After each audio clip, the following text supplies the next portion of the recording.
নমস্কার সবাইকে। প্রচণ্ড ব্যস্ততার মধ্যে ভিডিওটা করা এবং প্রচণ্ড ব্যস্ততার মধ্যে ভিডিওর এডিট এবং ভয়েস ওভারটাও দিচ্ছি।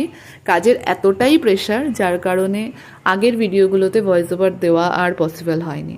তো নতুন আরও একটি ভিডিওতে আপনাদের সবাইকে স্বাগতম। আশা করি সবাই খুব ভালো আছেন। সামনেই দুর্গাপুজো আসছে। দুর্গাপুজোর আগাম শুভেচ্ছা সকলকে। সবার পুজো খুব সুখের কাটুক।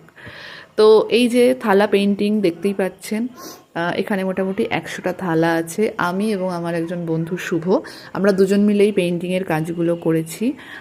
আরও 100টা থালা রেডি হচ্ছে, সেই ভিডিও আমি পরে শেয়ার করব আপনাদের সাথে। এখানে 100টা থালা আছে। এই 100টা থালার ডিজাইন আমরা দুজন মিলে করেছি। চেষ্টা করেছি প্রত্যেকটা থালায় ডিফারেন্ট ডিজাইন রাখার, ডিফারেন্ট পেইন্টিং রাখার। তো কেমন হয়েছে কাজটা অবশ্যই জানাবেন। এবং এটা আশা করি বলতে হবে না, দেখে বুঝতেই পেরেছেন অনেকেই যে এটা একটা প্যান্ডেল ডেকোরেশনের জন্য এগুলো ইউজ হবে। তো কাজটা কেমন হয়েছে অবশ্যই জানাবেন। ভালো লাগলে একটু শেয়ার করে দেবেন, এটাই বলার। আর ভিডিওটা দেখার জন্য আপনাদের সবাইকে থ্যাংক ইউ সো মাচ। পরের কাজগুলো খুব শিগগিরই নিয়ে আসবো। ততক্ষণের জন্য টাটা।